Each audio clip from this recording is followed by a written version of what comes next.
Today we are going to talk about my updated rankings of the car share platforms, how to rent your cars. Before I get into that, click below, grab the 5 things you must do before starting a car rental business. Lots of great information in there. That also includes the car share growth guide, which gives you a city by city breakdown of which car share platforms are strongest in your area. Lots of great information in there. So I do rankings of all the car share platforms probably once every 3 or 4 months. It's been a while since we've done that. There's some interesting movement in this industry. We'll kind of go through all the different platforms, starting from last place, moving up to first place, and I'll tell you my reasoning behind each one. So you'll want to check this out until the end. So coming in at number 5, we're going to go with Uber Car Share. What's going on with Uber Car Share? Nobody really knows. It's interesting because a year ago they came in with a lot of hype, a lot of interest in them. They're in Boston and Toronto. I'm currently running an operation in Boston. We don't even know much about what's going on with them, and we're in Boston. There's just not a lot going on with them currently. So I don't really know what to tell you about Uber Car Share other than there's just not really much going on with them. I wouldn't say that they are really a viable candidate in a car share platform at this point. There's really not a lot going on. There's very little communication. There's very little marketing going on. I really can't even give you a full read on them just because they've just gone quiet. I don't even know if they're still around, to be honest with you. So I know we did try some cars with them at one point and not much happened. And so that's about it. So that's really all I know about them at this point. Coming in at number 4, I'm going to go with HighCar. Look, we all know HighCar. HighCar is one of those necessary evils in the industry. As a platform, it, for the most part, is not the best, but it does have what we all love very much, and that is long-term rideshare renters. Everyone loves a good long-term rideshare renter. So that is why we still need to have HighCar in this industry, because if you know how to do rideshare rentals, that is a key demographic and a key customer that we all need to have, which are very lucrative. So there's a lot of money with those guys if you know how to use them properly. But overall, the HighCar experience generally is not great. It is very much clunky. The app on the website is pretty bad.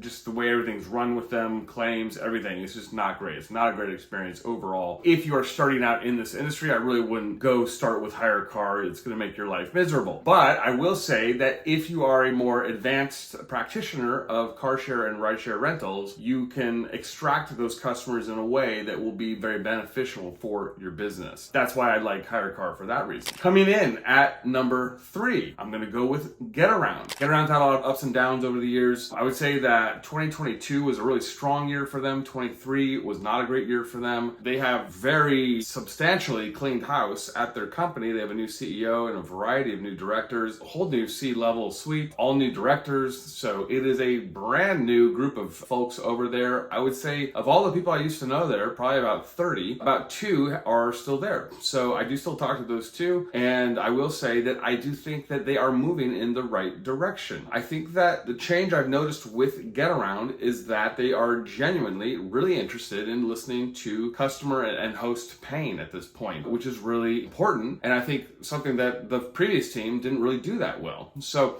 I'm very excited for them. I do think they're moving in the right direction. They're very well funded now, so that's changed. That's been a positive development for them in the last year or so. So they do have quite a large war chest in terms of funding, and they're moving in a way now that I think that can really start gaining back market share. So that is a positive development for Getaround. I would say that this industry really needs a strong Getaround because it's just another good option for hosts. When things are good on Getaround for hosts, they're the best. We all know that. They're the best. But when things are bad, it's bad. And that's been their issues, is the consistency. And so that is what we're trying to really see with them, is iron out that consistency so that they are a great and regular performing platform for customers and hosts all the time. Coming in at number 2, I'm going to go with Turo. So Turo's interesting these days because they are going through the great culling of 2024 where they are getting rid of a lot of their hosts on the platforms. That is typically the smaller hosts with only 1 or 2 cars. As we know, they've gotten very tight on maintenance scores. If you are under 4.7 or so on maintenance, they are penalizing a lot of people, maybe dropping you off their platform. It's becoming very stressful to rent cars on Turo because the clientele is so fussy and you really have to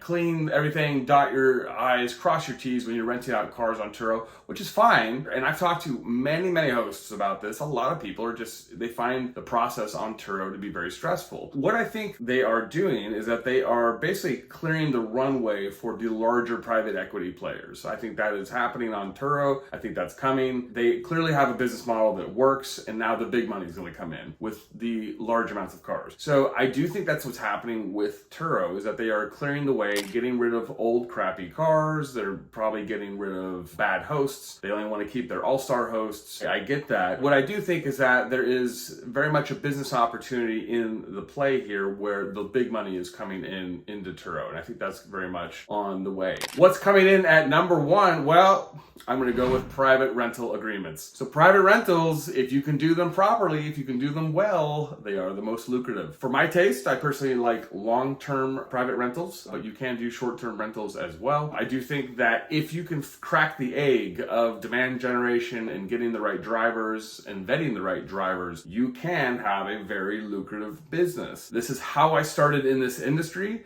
It was not pretty at first, but once I figured it out, it got a lot better and a lot more lucrative. In my days in New York, I was making probably about $8,000 a month just off of 5 cars. I do think that that is really kind of the game-changing component in this business. Like I said before, that's an advanced level business model that to really understand how to do that well, you have to be a fleet operator that generally has a lot of experience in this industry. Some of you that I know that have watched this channel for a long time execute this very successfully. And so it is possible. And the numbers do work. It is a little messy sometimes. There are a lot of accidents, claims, all kinds of non-payments and repossessions, yada, yada, yada. I get that. I know it. There's a lot of mess to it. But when you look at the numbers, it does turn out to be profitable. That's just the fact of the matter. Like I said, long-term private rental agreements, short-term private rental agreements, it is a little trickier from an insurance standpoint. This is a lot easier to do if you have 20 to 25 cars or more. I will say, if you're only dealing with 2, 4, 5, 10 cars, it is trickier from an insurance standpoint, but it's not impossible. All that to say, that's really how I would stack up the rankings right now. I do think that the industry is kind of in an interesting place right now. I think we're seeing a lot of changes. Obviously, Turo's moving in a new direction. We see Getaround rebounding. HighCar is just kind of HighCar still. And like I said, Uber Car Share is in a place where I thought they would be crushing it by now, and they really haven't done much. So who knows what's going to happen with them moving forward. All that to say, before I go, click below, grab the 5 things you must do before starting a car rental business. I will catch you in the next episode. Thank you.